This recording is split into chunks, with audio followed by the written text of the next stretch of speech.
나오신 믿음으로 사는 교회 성도님들을 주님의 이름으로 축복합니다. 함께 자리에서 일어나심으로 주님 앞에 예배하시며 나아가도록 하겠습니다.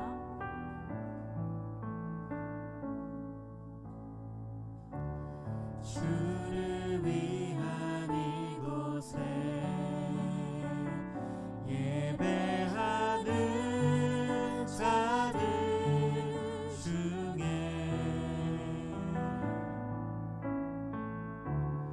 그가 찾는 이 없어 주님께서 슬퍼하시네.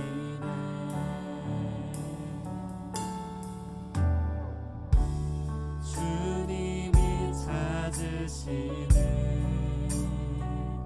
그 한 사람 그의 배자 내가 그 사람 되길 간절히 주께 예배하네.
받으시기 합당하신 그 주님만을 높임으로 예배의 자리 가운데 나아갑니다.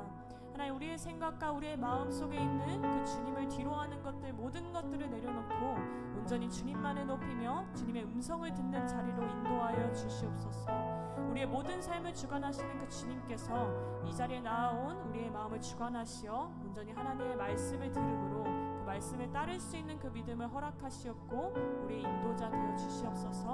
우리의 마음을 들이며 주님 앞에 나아갑니다. 모든 말씀 우리 주 예수 그리스도의 이름으로 기도드렸습니다. 아멘. 우리 함께 박수 치심으로 우리의 능력 되시는 그 주님, 그 주님의 이름만을 선포함으로 고백하며 나아갑니다.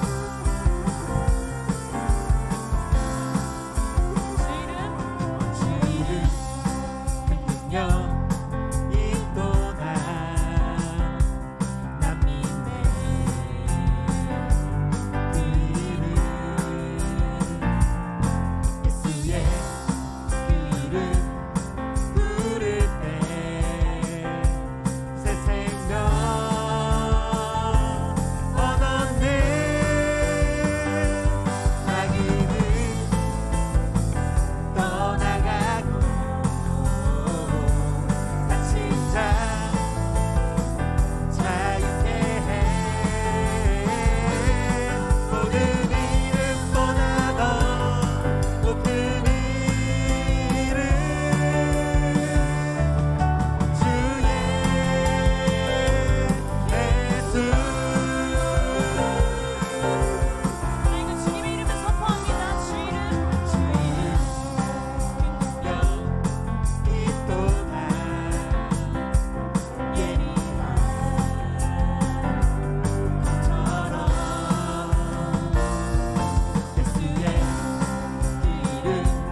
살기로 했네.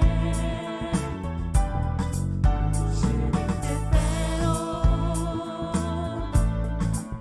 살기로 했네.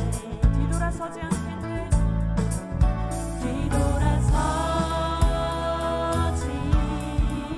않겠네. 뒤돌아서지 않겠네.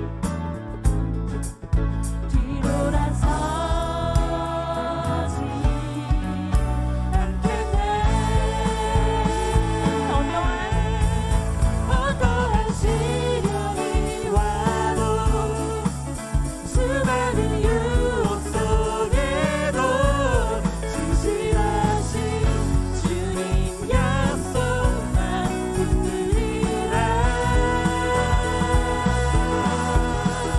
세상이 이해 못하고 우리를 조롱하여도 신실하신 주님 약속만 붙들리라. 돌아서지 않으리. 하나님 우리 결단을 고백합니다. 이 세상 사람 이 세상 사람 날 몰라줘도 이 세상 사람 날 몰라줘도 이 세상 사람이 이 세상 사람 날 몰라줘도 주님 앞에서 뒤돌아서지 않겠네. 뒤돌아서지 않겠네. 우리 결단으로 고백합니다. 세상 등지고 세상 등지고 십자가 보내. 세상 등지고 십자가 보내.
집에서의 하루가 다른 곳의 첫날보다 좋으니 주 사랑 안에 머물며 사랑 노래합니다.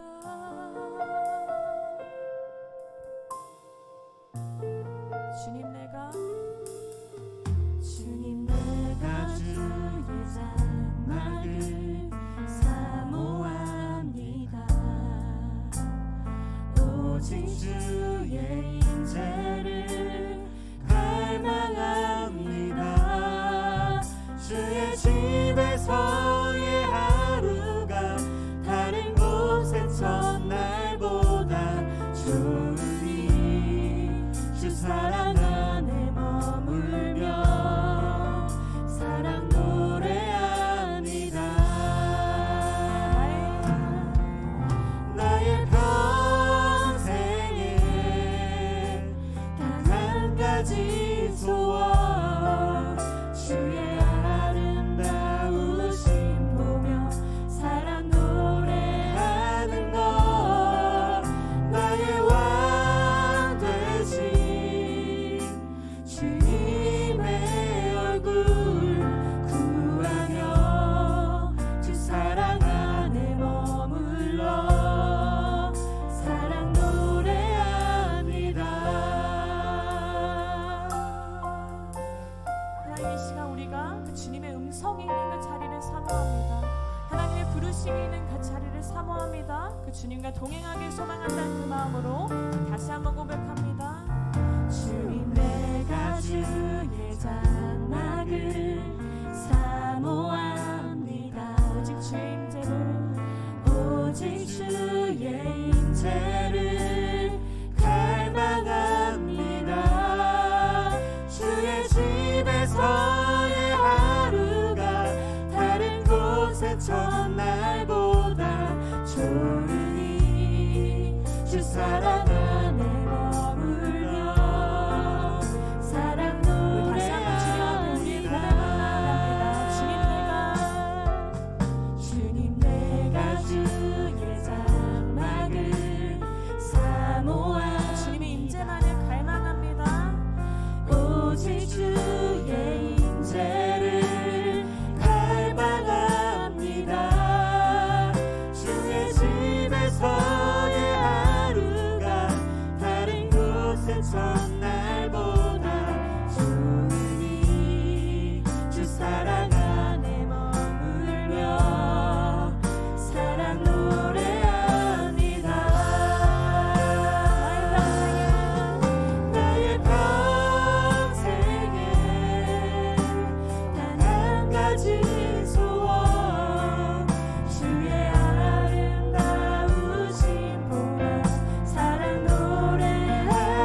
상황에도 어떤 상황에도 나는 예배하네.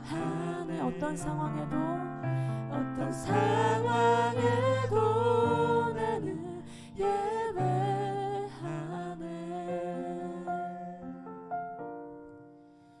하나님, 이 시간 우리의 삶의 고백으로 주님 앞에 나아갑니다. 하나님, 어떤 순간에서도 주님을 예배하는 삶을 살아갈 수 있도록 그러한 믿음을 허락하여 주시옵소서. 나의 생각으로 주님을 낮게 여기지 아니하고 하나님의 뜻을 나의 생각으로 재단하지 아니하고 온전히 주님의 말씀을 그대로 받아들일 수 있는 그런 마음의 밭을 허락하여 주시옵소서. 하나님, 우리가 주님을 사모하는 그 마음을 주님께서 알아주시옵고 온전히 그 주님께 사랑한다는 그 마음의 고백으로 나아갔을 때, 하나님의 말씀에 반응하며 나아갔을 때 하나님과 동행하는 그 삶을 살기를 간절히 소망합니다. 이 시간 우리의 생각과 우리의 마음의 모든 것들을 내려놓고 우리의 삶의 기준이 아니라 주님께서 세워주시는 삶의 기준으로 하나님의 부르심을 따라 살게 해달라고 함께 기도하시며 나아가도록 하겠습니다. 오 아버지 하나님, 이 시간 온전히 그 주님의 나라를 사모하며 나아갑니다. 하나님의 부르심을 따라 사는 삶을 살아갈 수 있도록 주님 도와주시옵소서. 하나님, 나의 생각이 아니라 하나님의 음성을 듣는 그 마음 허락하시옵고 하나님 주님을 예배하는 그 마음의 고백 가운데 하나님을 사모하는 그 고백 가운데 온전히 하나님의 부르심을 그대로 따르며 살아갈 수 있는 그러한 믿음의 결단과 반응이 있을 수 있도록 저하는 우리의 마음을 도와주시옵소서. 오 아버지 하나님, 주님을 사모하고 나아갑니다. 예전에 아버지 하나님, 우리의 삶이 주님께 반응하는 삶이 될 수 있도록 주님 도와주시옵소서. 하나님의 말씀 가운데 나아가는 삶이 될 수 있도록 주님 도와주시옵소서. 하나님의 부르심을 따라 사는 삶이 될 수 있도록 저하는 도와주시옵소서. 오 아버지 하나님,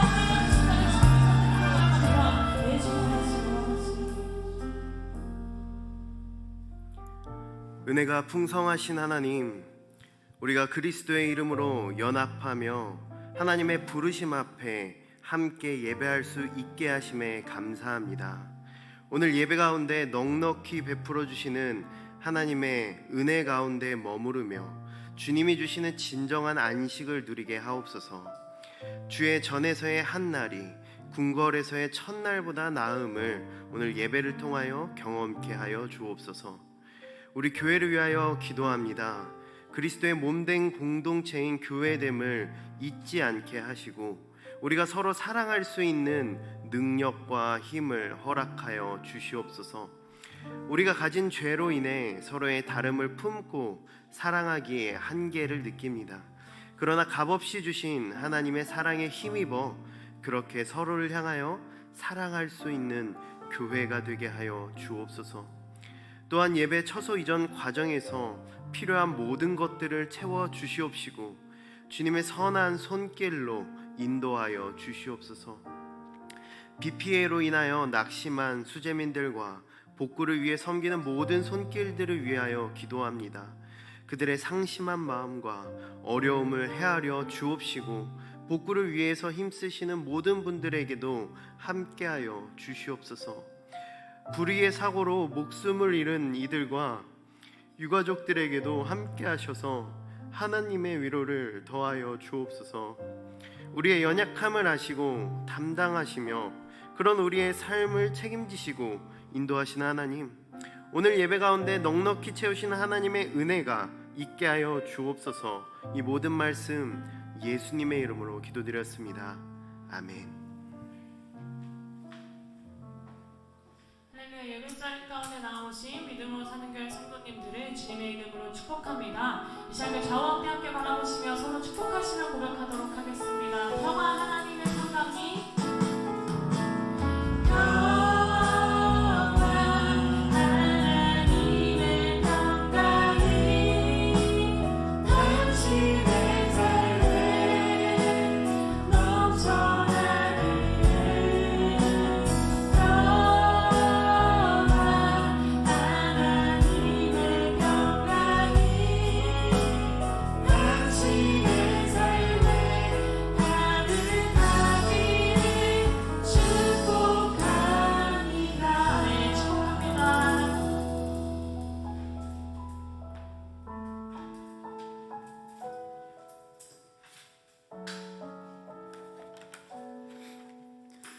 오늘 하나님께서 우리에게 주시는 말씀은 사도행전 10장 9절부터 23절까지의 말씀입니다.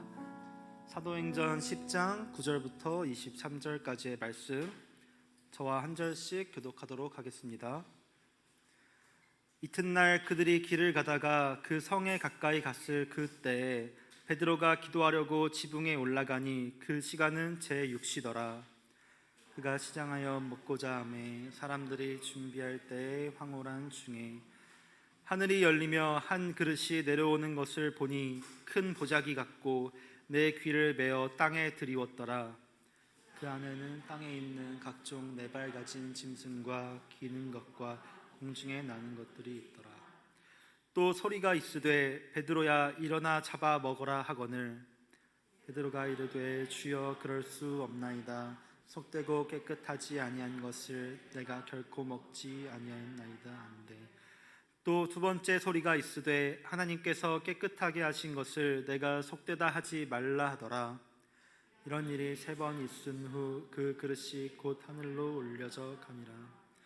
베드로가 온 바 환상이 무슨 뜻인지 속으로 의아해하더니 마침 고넬료가 보낸 사람들이 시몬의 집을 찾아 문 밖에 서서 불러 묻되 베드로라 하는 시몬이 여기 유숙하느냐 하거늘 베드로가 그 환상에 대하여 생각할 때에 성령께서 그에게 말씀하시되 두 사람이 너를 찾으니 일어나 내려가 의심하지 말고 함께 가라. 내가 그들을 보내었느니라 하시니 베드로가 내려가 그 사람들을 보고 이르되 내가 곧 너희가 함께 찾는 사람인데 너희가 무슨 일로 왔느냐. 그들이 대답하되 백부장 고넬료는 의인이요 하나님을 경외하는 사람이라 유대 온 족속이 칭찬하더니 그가 거룩한 천사의 지시를 받아 당신을 그 집으로 청하여 말을 들으려 하느니라 하는데 함께 읽겠습니다. 베드로가 불러들여 유숙하게 하니라. 아멘.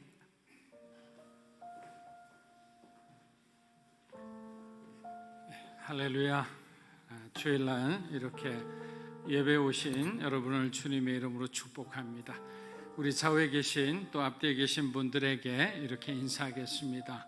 예수님이 우리의 소망이십니다. 예수님이 우리의 소망이십니다. 아멘. 자, 오늘 교회 소식 몇 가지 전해드리겠습니다. 오늘은 한 달에 한 번씩 있는 다음 세대를 위한 비전 헌금을 드리는 날입니다. 말씀 후에 우리가 함께 준비하신 헌금을 드리겠습니다. 교회 이전을 위한 작정 헌금을 모금 중입니다. 이전에 필요한 재정이 모이도록 기도를 부탁드립니다. 오늘로 이제 이 광고는 마지막 광고가 될 것입니다. 여러분 너무 무리하게 여러분의 삶에 어렵도록 하지 마시고 여러분의 형편과 믿음에 맞는 그런 만큼 그렇게 해주셔도 될 것 같습니다. 교회 섬김팀 모임이 다음 주일 예배 후에 있을 예정입니다. 우리 섬김팀 원들은 우리 참고해 주시면 좋을 것 같습니다. 그리고 15일 내일이죠. 광복절 국가 공휴일인 관계로 예배를 휴회할 예정입니다. 우리 그 박세영 형제가 공군에서 복무를 하고 있는데 코로나에 걸렸다고 합니다. 여러분 빨리 우리 세영 형제가 회복할 수 있도록 여러분들이 함께 기억하고 기도해 주셨으면 합니다. 그리고 오늘 반가운 손님이 한 분 오셨습니다. 오래전에 저와 이렇게 연결이 되어서 많은 대화를 나누고 또 비전을 나누신 분입니다. 우리 뉴질랜드 예수님 향기 교회를 개척하시고 지금까지 오랫동안 섬기고 계시는 빅토리아 박 군사님께서 이제 한국에 당분간 계시게 되는데 교회에 오셔서 함께 신앙생활 하실 것 같습니다. 우리 군사님 일어나시면 큰 박수로 감사합니다. 내년 초에 돌아가신다고 하니 우리가 그동안 우리가 함께 할 수 있지 않을까 생각합니다. 기도하겠습니다. 하나님 아버지, 오늘도 병들고 마음이 아프고 또 삶이 어려운 가운데서도 하나님 원망하지 않고 오직 믿음으로 살아가는 많은 성도들이 있습니다. 주님께서 함께하여 주시고 그들의 결핍을 채워주시고 끝까지 하나님께서 함께하심을 믿고 승리하는 삶을 살게 하여 주시옵소서. 감사드리며 예수님의 이름으로 기도합니다. 자, 오늘은 우리의 세계관이 바뀌어야 된다라는 주제로 말씀을 좀 나누고자 합니다. 잘못된 선택임을 알고도 돌이키지 않고 결국 끝까지 가다가 불행한 결말을 맞이하는 사람들을 가리켜 그들의 행동을 심리학에서는 인지 부조화라 이렇게 말합니다.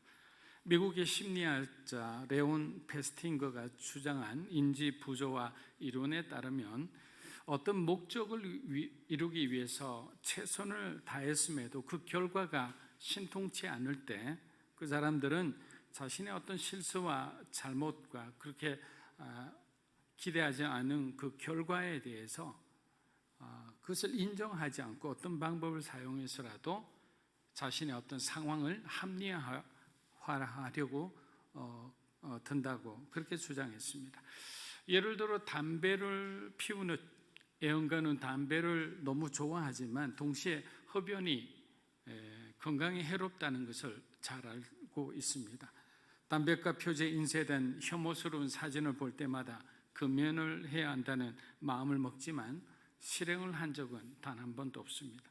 가족을 위해서라도 금연하라는 아내의 말에 오히려 그는 담배를 피우면서도 90살까지 건강히 산 사람도 많다는 둥, 일을 할 때 담배를 피우면 집중력이 좋아지고 마음이 편안해진다는 등 이런저런 핑계를 대며 자신의 어떤 생각에 조화를 꾀하는 것이 일반적인 경향이라고 합니다. 아마 우리들도 그런 어떤 인지 부조화의 어떤 경우를 당한 적도 있으리라 생각합니다. 그러나 앞으로도 이런 식으로 계속 둘러대면서 계속 담배를 피우며 인지 부조화를 합리화할 겁니다. 이처럼 사람들은 자신이 뭔가를 잘못하고 있다고 느낄 때 스스로를 합리화하려는 경향이 많다고 합니다. 심지어 신앙 좋은 사람들에게도 이런 현상이 발견되는 것은 이상한 일이 아닙니다. 왜냐하면 인간은 누구나 죄성을 가지고 있기 때문입니다. 예루살렘 교회가 예수님이 명령하신 대로 복음을 땅끝까지 전하지 않고 그들 예루살렘에 그냥 머물게 한 것은 그들의 심각한 인지 부조화의 결과라 할 수 있습니다. 가장 큰 이유는 그들이 그리스도인이 되었음에도 여전히 유대주의적 전통과 세계관에 영향을 받고 있었기 때문입니다. 그러나 그들에게 만일 당신은 유대주의자입니까? 라고 물으면 나는 그리스도인입니다 라고 부인할 겁니다. 바로 인지 부조화에 빠진 예루살렘 교회는 점점 위기 속으로 들어갑니다. 니고데모는 산헤드린 공회원으로서 유대인에게 존경받는 사람이었습니다. 그런 그가 어느 날 예수님의 말씀과 행하시는 표적에 감동하여 그것을 알고자 밤중에 몰래 예수님을 찾아왔습니다. 예수님과의 대화 중 그가 가장 이해하기 어려웠던 부분은 바로 중생에 관한 것이었습니다. 즉 어떻게 사람이 엄마 뱃속에 들어가 다시 태어날 수 있는가란 질문이었습니다. 유대 율법과 이성의 관점에서 보면 절대로 이해할 수 없는 것이 바로 born again, 거듭난다, 중생한다라는 바로 이 메시지입니다. 그러나 영적인 관점에서 우리가 바라보면 우리가 하나님이 우리의 눈을 열어서 그것을 깨닫게 해주신다면 중생이란 원죄 때문에 죽었던 우리의 영이 예수 그리스도를 믿음으로 말미암아 영적으로 다시 우리가 새 사람이 되어 태어난다는 그러한 뜻이라는 것을 알게 될 것입니다. 니고데모가 예수님을 찾아와 진리에 대한 탐구심을 보였지만 만일 자신의 그 율법주의적인 평생 율법만 배웠던 사람이잖아요. 그 율법에 그냥 칭칭 감긴 그 사람이 그 시각을 끝내버리지 못하고 주님의 십자가 앞에 나오지 못했다면 니고데모도 구원받지 못했을 겁니다. 그러나 그는 막역한 사인 아리마대 요셉과 함께 예수님의 장례를 맡음으로 산헤드린 공회원에 자격을 박탈당하는 것을 감수합니다. 그러나 두 사람은 메시아신 예수 그리스도를 만났다는 기쁨과 안도감으로 마지막 인생을 그 누구보다 보람차게 그렇게 보내었을 겁니다.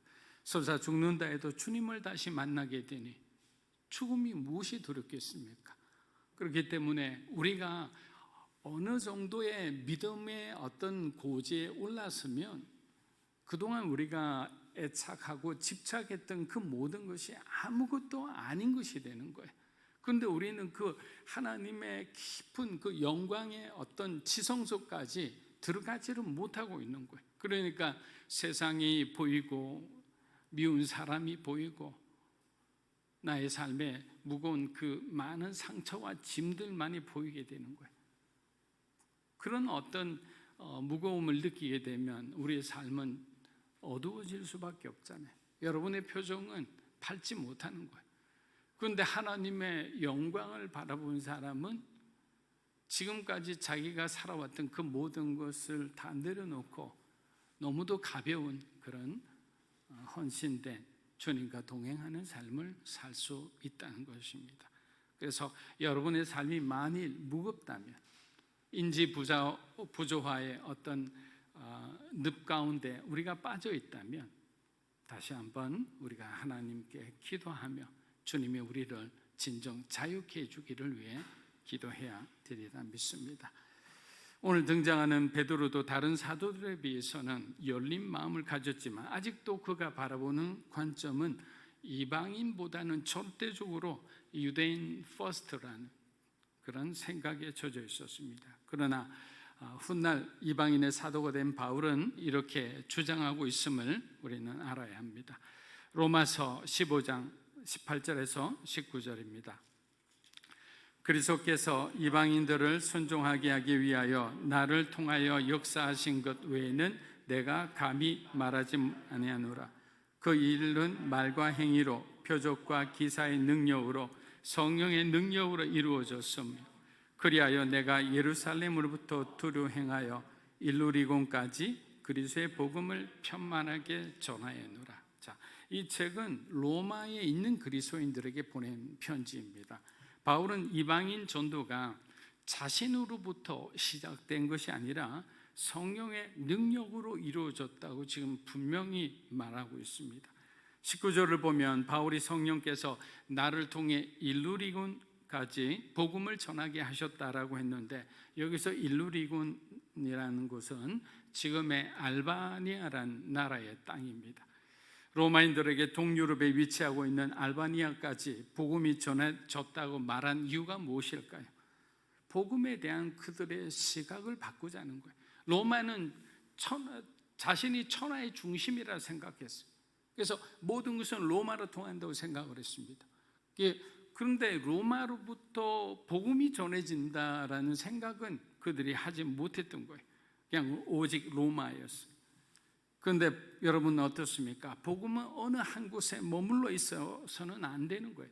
복음은 생물처럼 계속 자라나야 되고 움직여야 되고 흩어져 활발히 확장, 팽창해 나가야 되는 거예요. 그것이 하나님이 원하시는 복음이에요. 그런데 여러분, 우리들만을 위해서 존재하는 복음, 그러한 교회는 건강한 교회가 아닙니다. 하나님 나를 위해서 약한 자를 돕고 교회의 풍부한 그 자원들을 아낌없이 나누며 전도와 선교에 목숨을 걸고 다음 세대를 기쁘게 세울 수 있는 교회가 있다면 하나님이 기뻐하시는 교회가 아니겠습니까? 믿음으로 사는 교회가 바로 그런 교회가 되기를 주의 이름으로 축복합니다.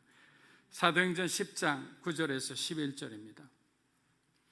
이튿날 그들이 길을 가다가 그 성에 가까이 갔을 때 그때 베드로가 기도하려고 지붕에 올라가니 그 시각은 제6시더라.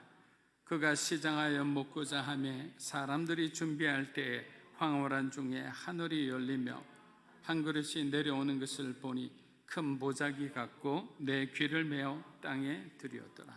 자, 먼저 우리가 9절을 보면 고넬료가 보낸 사람들이 욥바성에 가까이 이르렀을 때 하필이면 그때 베드로가 기도하려고 지붕에 올라갔다고 하였습니다.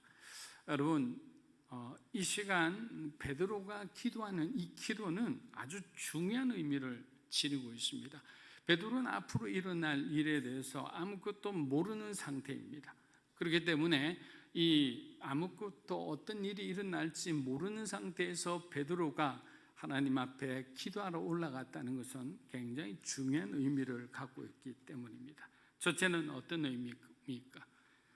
베드로가 영적으로 충만한 상태에 이르리라는 것을 예상해 볼 수 있습니다. 여러분, 우리가 성령으로 충만한 상태에서 기도한 후 결정하는 것과 우리가 육체가 충만한 상태에서 무엇인가를 결정하고 선택하는 것은 완전히 다른 거예요.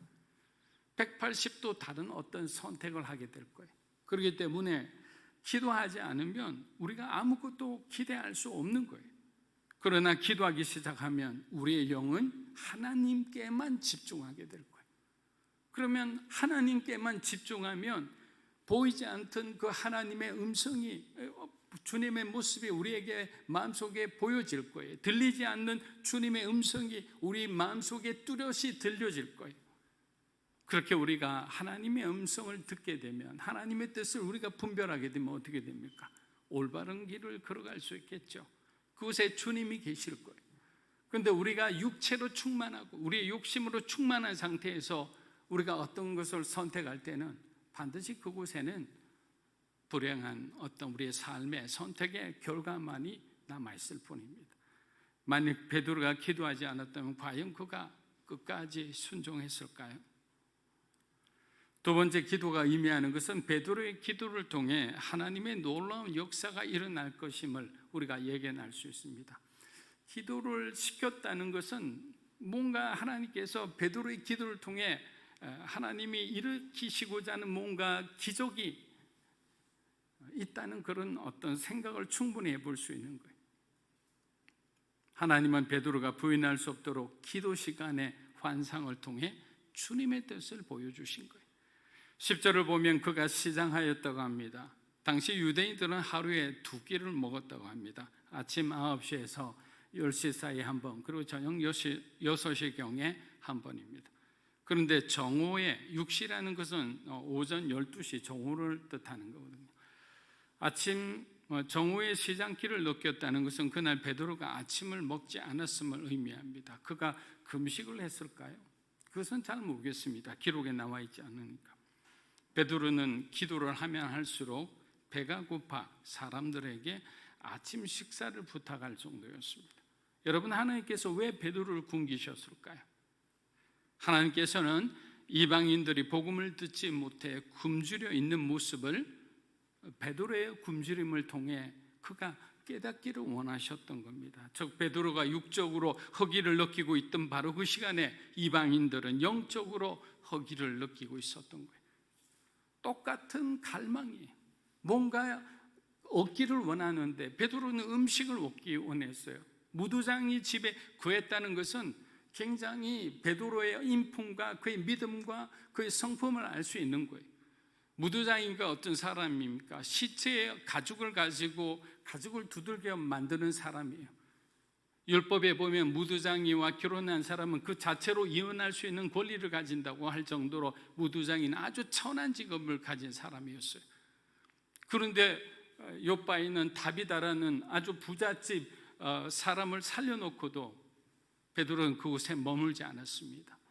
오히려 가난하고 사람들로부터 소외받고 그리고 아무도 가지 않는 바로 그 무두장이 집에서 머물고 있다는 그 자체가 복음이 아니겠습니까? 그런데 그런 어떤 성품과 그런 어떤 훌륭한 모습을 가진 베드로조차도 영적으로 그렇게 아둔한 모습을 보인다는 것이 바로 어떤 믿음의 삶의 참 아이러니 같습니다. 성령님은 이 사실을 깨우치기 위해 베드로에게 배고픔을 느끼고 있는 시간을 통해 부정한 짐승의 환상을 보여주신 것입니다. 율법과 전통에 대한 그의 잘못된 관점을 바꾸시고자 하는 거예요. 그래서 우리가 뭔가 계속 어디에 선입견과 편견을 가지면 하나님께서는 그것이 굉장히 위험한 수준이라면 어떤 사건을 통해 우리가 분명히 깨달을 수 있도록 보여주시죠. 그러니까 우리가 그런 어떤 불행한 사건을 겪기 전에 오히려 하나님께서 보여주시는 그 어떤 시각에 대해서 유연한 모습을 가질 필요가 있습니다. 그리고 사도행전 10장 1절에서 9절을 읽으면 우리가 감동할 수밖에 없는 것이 하나님은 언제나 우리보다 앞서 행하시는 분이시라는 거예요. 베드로를 요빠성에 보내어 에니아와 다비다를 고치게 하시고 이번에는 백부장 고넬료의 집으로 보내어 어떻게 합니까? 이방 선교에 아주 중요한 정기를 마련하게 하십니다. 이 사건은 바울이 이방인 선교를 하는데 중요한 영적인 근거가 되었습니다. 만일 바울에게 이와 같은 사건이 일어났다면 예루살렘 교회 그 아주 유대주의적인 생각으로 똘똘 뭉친 그 사람들이 어떻게 했을까요? 이방인 선교를 향해 열심히 달려가는 바울을 향해 이단이라 했을 거예요. 왜? 이방인을 하나님께서 전도하는 것을 허락한 것이 없다고 주장하기 때문입니다. 이런 상황을 다 알고 계시는 하나님께서 직접 이 사건을 주관하신 거예요. 여러분, 이 상황을 통해 우리는 하나님의 어떤 성품을 알 수 있습니까? 하나님은 우리가 말하지 않아도 우리가 지금 어떤 상황과 어떤 형편이 있다는 것을 다 알고 계시라는 거예요. 여러분의 상황을 다 알고 계시는 거예요. 그 신실하신 하나님이 저와 여러분의 인생을 인도하신다면 우리가 더 이상 머뭇거리지 않고 이제 내가 뭔가 붙잡고 있는 것이 있다면 다 내려놓고 주님 앞에 우리의 인생을 올인해야 되지 않겠습니까? 그렇게 끝까지 여러분의 약속을 땅을 향해 믿음으로 진군하시기를 주의 이름으로 축복합니다. 사도행전 10장 12절에서 14절입니다. 그 안에는 땅에 있는 각종 네 발 가진 짐승과 기는 것과 공중에 나는 것들이 있더라. 또 소리가 있으되 베드로야 일어나 잡아먹어라 하거늘 베드로가 이르되 주여 그럴 수 없나이다. 속되고 깨끗하지 아니한 것을 내가 결코 먹지 아니하였나이다 한데, 자, 하늘에서 내려온 보자기 안에는 네 발 달린 짐승과 기는 것과 공중에 나는 것들이 들어 있었습니다. 여러분, 이것은 유대인 아이들에게 보여주고 이것을 먹을까 이렇게 말해도 그들도 구별할 수 있는 율법에서 금하는 것들이었어요. 베드로가 보고 얼마나 당황했을까요? 곧이어 하늘에서 소리가 들리는데 베드로에게 그것을 잡아먹으라는 하나님의 이해되지 않는 명령이 하달되었어요. 베드로는 결코 속된 것을 먹지 않겠다고 아주 단호하게 대답합니다. 여러분, 오늘처럼 베드로는 가끔씩 분위기 파악 못하고 엉뚱한 말을 할 때가 있습니다. 주는 그리스도시요 살아계신 하나님의 아들이시다라는 아주 엄청난 그런 믿음을 선포한 적도 있죠. 동시에 예수님을 3번씩이나 부인한 적도 있습니다. 그들은 세상의 모든 기준이 창조주 하나님이심을 알고도 모세의 율법과 유대인의 전통을 우선하고자 하는 거예요. 드러난 마음이 중요한 게 아니에요. 중요한 건 저와 여러분 안에 있는 숨어있는 마음이, 이 마음의 진실을 찾는 것이 우리 신앙생활하는데 너무나 중요한 것들이죠. 드러난 것은 얼마든지 내 감정을 숨기고 내 마음의 진실을 숨기고 사람들에게 가식적으로 외식적으로 그들이 어떤 좋게 그렇게 행동할 수 있어요. 그렇게 말할 수 있어요. 중요한 것은 내 마음의 진심인 거예요. 여러분, 예수님이 계시다면 우리가 찬양했듯이 나의 평생토록 우리가 주님을 찬양하고 우리가 주님을 높이기를 원한다면 내 마음의 진심, 하나님을 향한 내 마음의 진심이 어떠한지 지금 우리가 확인해 보아야 되는 거예요. 혹시 내가 삶 때문에 내 삶에 지쳐 내 마음의 진심이 저 멀리 하나님을 떠나 있으면 이제는 거기서부터 다시 열심히 달려와서 내가 있어야 할 그 자리에 있어야 되는 거예요. 여러분, 그런 삶을 우리가 신앙이라는 거예요. 신앙은 오르막길 있고 내리막길 있고 지루한 평지길도 있어요. 근데 중요한 것은 내가 주님을 향해 가고 있느냐, 디렉션, 방향이 중요한 거예요. 때로는 늦어도 돼요. 그것도 다 이해하세요. 여기서 보자기 안에 든 부정한 짐승은 이방인들과 그들의 속된 문화를 상징합니다. 베드로의 대답을 통해 알 수 있는 것은 전통과 율법 때문에 하나님의 말씀을 거부할 정도로 유대인과 이방인 사이에 놓여있던 그 종교적, 문화적 장벽과 이 차별과 이 편견은 그만큼 견고했다는 것을 알 수 있습니다. 한편으로 그 장벽을 하나님이 모세를 통해 주셨기에 유대인들 입장에서는 새로운 세계관을 받아들이는데 매우 혼란스러웠을 거예요. 이것도 하나님 주셨고 이것도 하나님 주셨고. 그러나 그들도 이제 받아들여야 합니다. 율법의 시대는 지나갔다는 사실을. 하나님의 시선은 이미 유대인을 넘어 열방을 향해 가고 있기 때문입니다. 사도행전 10장 15절에서 16절입니다. 또 두 번째 소리가 있으되 하나님께서 깨끗하게 하신 것을 내가 속되다 하지 말라 하더라.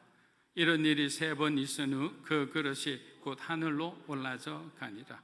자, 복음서에 의하면 예수님께서 이미 음식의 정결법을 폐기하셨어요. 그런데 예수님의 12 제자 중 가장 예수님을 가까이 했던 베드로가 왜 기억을 못하고 엉뚱한 대답을 하는지 이해할 수가 없습니다. 마가복음 7장 18에서 20절 읽어보겠습니다. 예수께서 이르시되 너희도 이렇게 깨달음이 없느냐? 무엇이든지 밖에서 들어가는 것이 능히 사람을 더럽게 하지 못함을 알지 못하느냐? 이는 마음으로 들어가지 않고 배로 뒤로 나갑니다. 이러므로 모든 음식물을 깨끗하다 하시니라.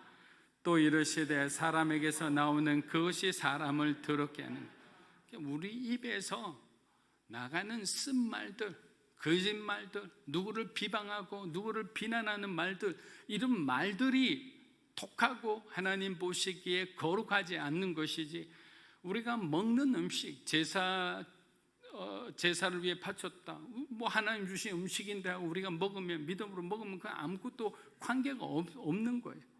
바울 사도도 그걸 위해서 이방인이 전도하는데 굉장히 걸림돌이 되니까 그것을 놓고 굉장히 많은 그 분량을 할애해서 설명하기도 했어요. 그런데 마가복음은 로마의 이방인 성도를 위해 마가가 적은 유일한 책이잖아요. 그래서 이곳에만 유일하게 기록되어 있습니다. 음식 정결법이 말씀드린 대로 지역을 불문하고 이방인 전도에 커다란 걸림돌이 되고 있었기 때문에 베드로가 이 문제를 해결해야 되는 거예요. 예루살렘 예수석 장로가 이 문제를 해결해야만 이방인 전도의 그 문들이 활짝 열리게 되는 아주 중요한 시간이었습니다.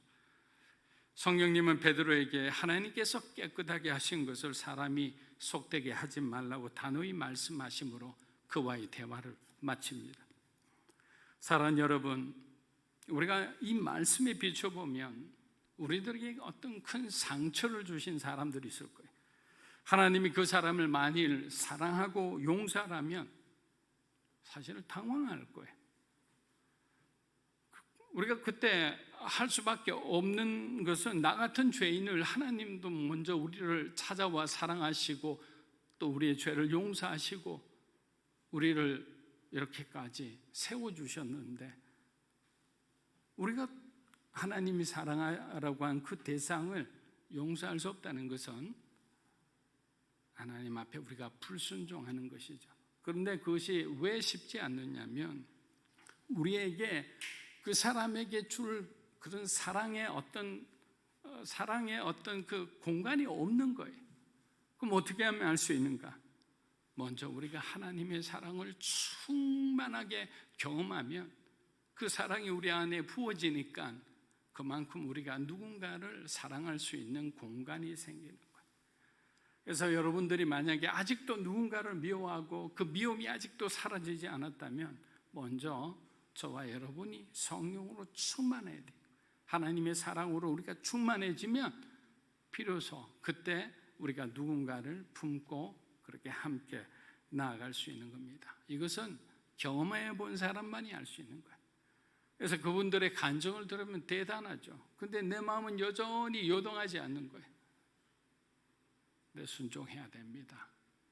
먼저 어려운 사람 바라보지 마시고 예수님을 바라보고 주님과의 사랑을 충만하게 교제해 보세요.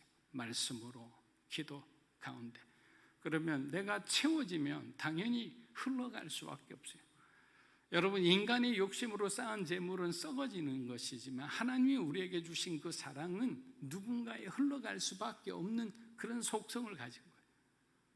그래서 성령으로 충만해진 사람은 함께 있는 사람에게도 선한 영향을 끼친다라는 것입니다.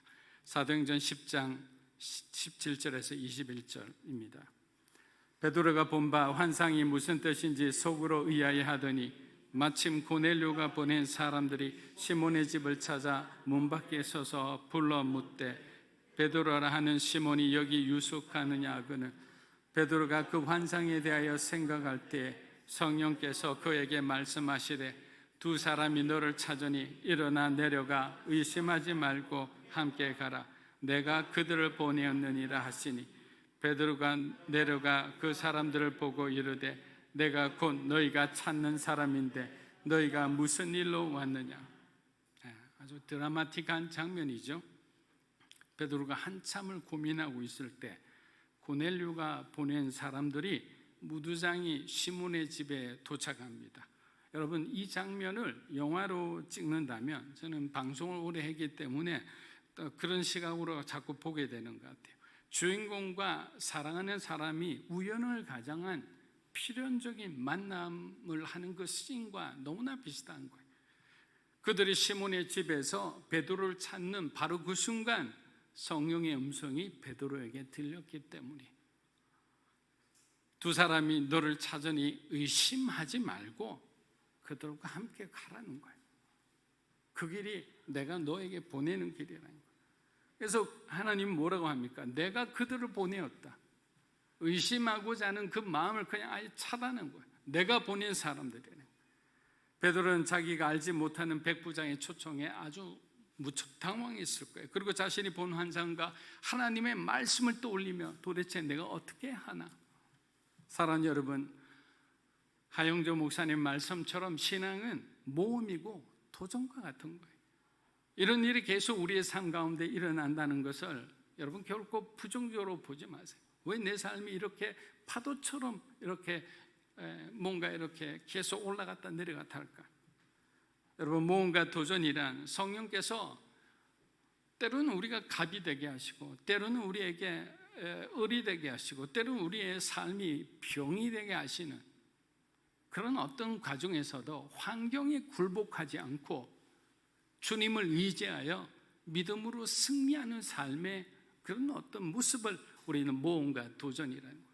그래서 우리가 모험과 도전을 우리가 두려워하지 않는 것은 이미 바울 사도가 말했듯이 자족하는 믿음만 있으면 되는 거예요.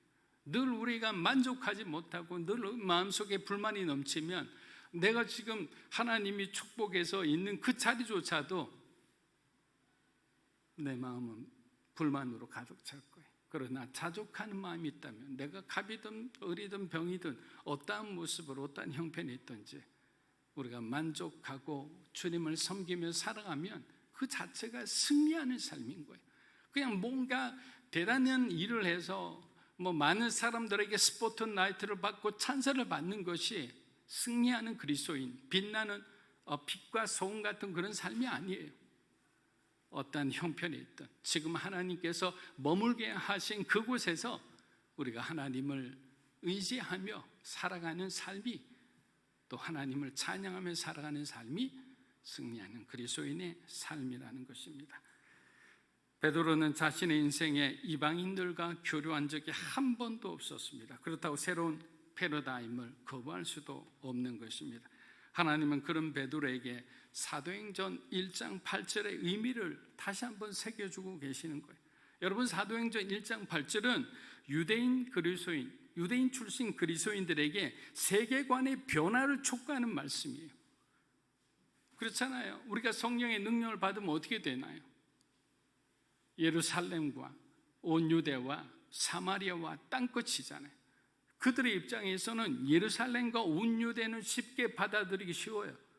유대인들이 주로 사는 곳이기 때문에. 그러나 사마리아와 땅끝은 어떻습니까? 이방인들이잖아요.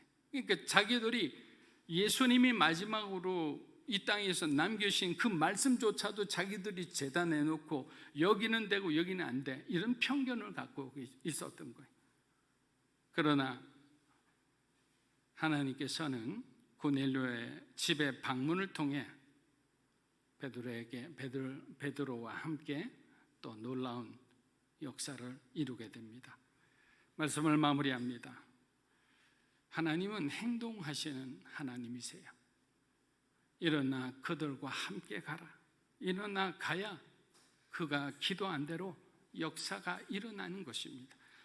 이것은 내가 너에게 하는 명령이다. 이 말씀은 무엇을 의미합니까? 너는 내 뜻대로 살아야 한다는 거예요. 우리들의 인생에 대한 하나님의 주권의 발동입니다. 하나님께서 우리를 꽉 붙들고 이끌고 가실 때는 그 주권에 우리가 순종해야 됩니다. 그러면 어떻게 돼요? 우리도 하나님의 그 영광을 누리며 살아가게 되는 거예요. 사랑 여러분, 살다 보면 누구나 이해하기 힘든 어려운 일에 부딪힐 때가 있습니다. 또한 고난은 늘 절친한 이웃처럼 우리 곁에 가까이 머물러 있습니다. 그러나 나한테만 어려움이 있는 게 아니에요. 하나님은 공평하신 분입니다. 믿는 자나 믿지 않는 자나 부한 자나 가난한 자 모두 차별 없이 그들의 삶에 고난과 시련은 여러 가지 모양으로 찾아옵니다. 천석군의 걱정, 만석군의 걱정 다 그들의 어떤 형편대로 찾아오는 거예요. 그러나 아주 중요한 차이가 하나가 있죠. 그들에게는 예수가 없습니다. 그래서 우리가 그리스도를 전해야 하는 거예요. 불가능하고 비상식적인 상황 속에서도 그리스도인들은 자신의 생각과 경험을 의지하지 않고 하나님이 보여주시는 그 길에 순종하며 여기까지 왔습니다. 이러한 우리의 복음을 위한 도전과 모험은 결코 실패하지 않을 것입니다. 늘 주님의 관점에서 보며 순종하는 성령으로 충만한 믿음의 사람이 되시기를 주의 이름으로 축복합니다. 자, 이 시간 하나님 앞에 기도하며 마무리하겠습니다. 하나님 감사합니다. 주님께 우리의 삶을 온전히 드리며 살아계신 하나님을 경험하며 우리의 삶에 그리스도인으로서 승리하는 삶을 살아가게 도와주시옵소서. 아프고 병든 자를 기억하여 주시고 늘 하나님께서 함께 하심으로 얻는 놀라운 축복을 아직 예수 믿지 않는 많은 사람들에게 우리가 함께 나눌 수 있는 교회와 성도가 되게 도와주시옵소서. 감사드리며 예수님의 이름으로 기도합니다. 아멘. 자, 이 시간은 우리가 비전 헌금, 다음 세대를 위한 비전 헌금을 하는 시간이 되겠습니다.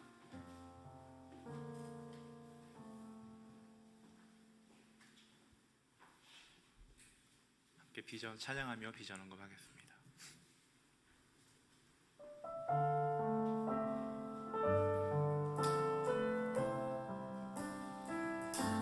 주님 내가 여기 있사오니 나를 보내소서.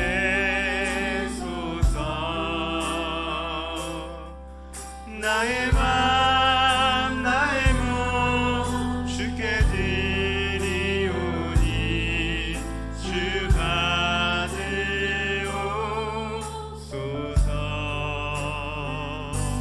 주님 내가 여기 있사오니 나를 써주소서.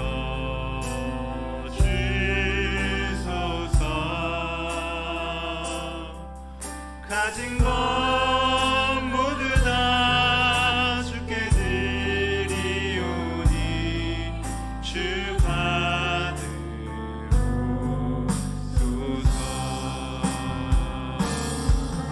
할렐루야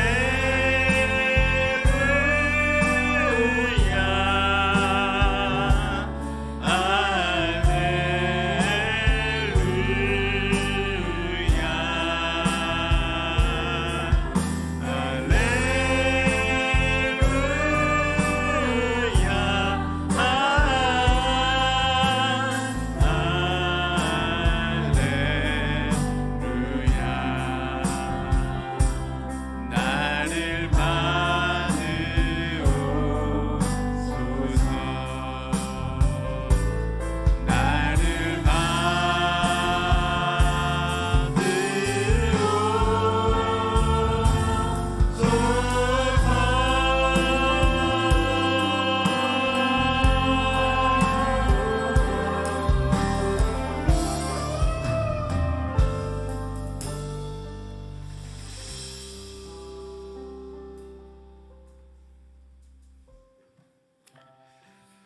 하나님, 지난 한 주간도 많은 빗속에 어려움을 당한 많은 사람들이 있습니다. 또 하나님을 사랑해서 구별하여 주님 앞에 드리는 우리 귀한 성도들도 있습니다. 하나님께서 모든 것을 아시오니 우리의 마음들이 모이고 우리의 정성이 모여서 합력하여 선을 이루는 그러한 교회와 성도의 삶이 되게 축복하여 주시옵소서. 이제는 우리 주 예수 그리스도의 은혜와 하나님 아버지의 크고 놀라우신 사랑과 성령님의 감화, 감동, 교통하심의 역사가 하나님의 말씀에 순종하여 주님의 영광을 바라보는 그날을 위해 지금도 믿음으로 달려가는 사랑하는 믿음으로 사는 교회 성도 한 분 한 분의 가정과 그들의 귀한 자녀와 영상으로 예배드리는 주님의 귀한 백성들과 이 나라의 민족과 한국 교회와 우리 귀한 선교사님들의 삶이 이제로부터 영원토록 함께 하시기를 간절히 축원하옵나이다. 아멘.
하나님 앞에 감사의 박수 드리겠습니다.